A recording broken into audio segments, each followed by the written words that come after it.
আজিৰে পৰা আৰম্ভ হৈছে উৰিষ্যাৰ পুৰী ৰথযাত্ৰা।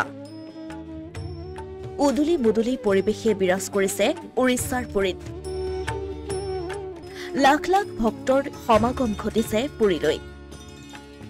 পুৰীৰ ঐতিহাসিক জগন্নাথ মন্দিৰৰ পৰা শ্ৰীকৃষ্ণ, বলোৰাম আৰু সুভদ্ৰাৰ প্ৰতিমূৰ্তি তিনিখন বিশাল ৰথত বহুৱাই গুণ্ডিচা মন্দিৰলৈ নিয়া হয়। বিশ্বাস অনুসৰি গুণ্ডিচা মন্দিৰত কৃষ্ণৰ মাহীয়েকৰ ঘৰ। তাতেই কিছু সময় জিৰণি লোৱাৰ পাছত পৰম্পৰা অনুসৰি তিনিওখন ৰথ পুনৰ জগন্নাথ মন্দিৰলৈ উভতি আহে। উল্লেখ্য যে ভগৱান জগন্নাথৰ ৰথক নন্দীঘোষ বা গৰুধ্বজ বোলা হয়। তেওঁৰ ৰথৰ ৰং ৰঙা আৰু হালধীয়া হয় আৰু এই ৰথ তৈয়াৰ কৰা হয় নিম কাঠেৰে। ভগৱান জগন্নাথৰ ৰথৰ উচ্চতা ৪৪ ফুট ২ ইঞ্চি।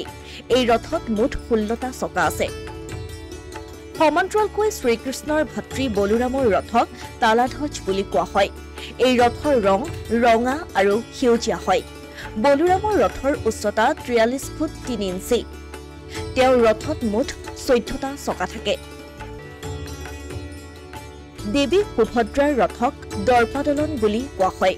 এই ৰথৰ ৰং কলা আৰু নীলা হয়। দেৱী সুভদ্ৰাৰ দৰ্পাদলন ৰথৰ উচ্চতা ৪২ ফুট ৩ ইঞ্চি। এই ৰথত ১২টাকৈ চকা থাকে। আজিৰে পৰা আৰম্ভ হোৱা ঐতিহাসিক ৰথযাত্ৰাত অংশগ্ৰহণ কৰে কেন্দ্ৰীয় গৃহমন্ত্ৰী অমিত শ্বাহে।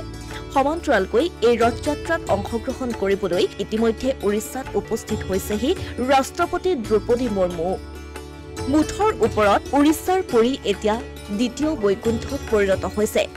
চৌদিশে ভক্তিৰসত মগন হৈছে ভক্তসকল। উদুলি মুদুলি পৰিৱেশৰ মাজতেই চৌদিশে চলিছে ভগৱন্তৰ বন্দনা। Asomiya Pratidin digital desk.